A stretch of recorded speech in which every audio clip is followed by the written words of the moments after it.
Chhattisgarhi video देखने के लिए हमारे चैनल को सब्सक्राइब करें और दबाएं इस बेल आइकन को ताकि हमारे वीडियो के नोटिफिकेशन आपके पास पहुंचे सबसे पहले।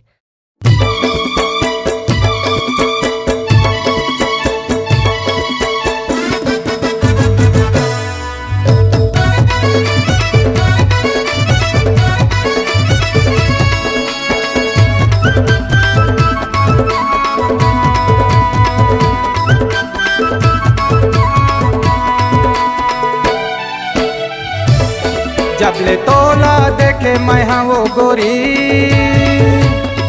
ऐसे लागे होके माया मोला तोर संग चोरी चोरी। ऐसे लागे होगे माया मोला तोर संग चोरी चोरी। जबले तोला देखे मैं वो गोरी, ऐसे लागे होगे माया मोला तोर संग चोरी चोरी। ऐसे लागे होगे माया मोला तोर संग चोरी चोरी।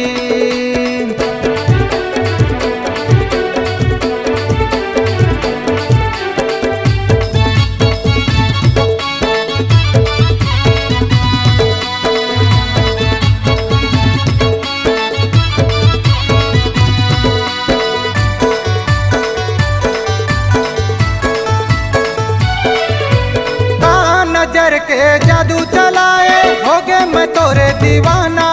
गोरी का नजर के जादू चलाए होगे मैं तोरे दीवाना। देखे बिना मोरे मन नहीं लागे, का करो ते बताना। देखे बिना मोरे मन नहीं लागे, का करो ते बताना।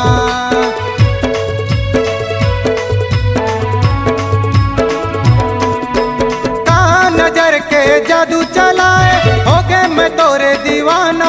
गोरी का नजर के जादू चलाए होगे मैं तोरे दीवाना। देखे बिना मोर मन नहीं लागे, का करो ते बताना। देखे बिना मोर मन नहीं लागे, का करो ते बताना। जबले तोला जाने मैं वो गोरी, ऐसे लागे होगे माया मोला तोर संग चोरी चोरी। ऐसे लागे होगे माया मोला तोर संग चोरी चोरी।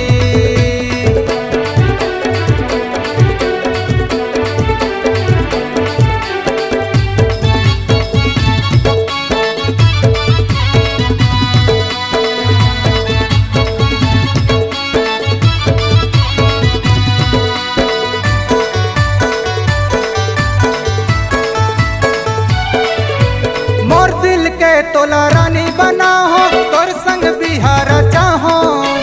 मोर दिल के तोला रानी बना हो तोर संग बिहार चाहो। 7 जन्म तक जन्म जन्म तक तोर संग जिंदगी बिताओ।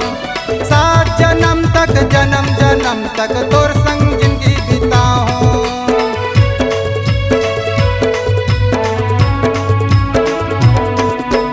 मोर दिल के तोला रानी बना हो तोर संग बिहार चाहो। मोर दिल के तोला रानी बना हो तोर संग बिहार चाहो। 7 जन्म तक जन्म जन्म तक तोर संग जिंदगी निभाओ। 7 जन्म तक जन्म जन्म तक तोर संग जिंदगी निभाओ। मोला तोर चे सपना आते गोरी, ऐसे लागे होगे माया मोला तोर संग चोरी चोरी। ऐसे लागे होगे माया मोला तोर संग चोरी चोरी। जबले तोला देखे माया वो गोरी, ऐसे लागे होगे माया मोला तोर संग चोरी चोरी। ऐसे लागे होगे माया मोला तोर संग चोरी चोरी। ऐसे लागे होगे माया मोला तोर संग चोरी चोरी। ऐसे लागे होगे माया मोला तोर संग चोरी चोरी। ऐसे लागे होगे माया मोला तोर संग चोरी चोरी। ऐसे लागे होगे माया मोला तोर संग चोरी चोरी। अगर आप अपनी आवाज को एक नया आयाम देना चाहते हैं तो चले आइए मल्टी ट्रैक डिजिटल रिकॉर्डिंग के लिए संपर्क करें HK म्यूजिक कंपनी, कोटा डबरी, चांपा, छत्तीसगढ़। मोबाइल नंबर है 9329238487 और 8085380339।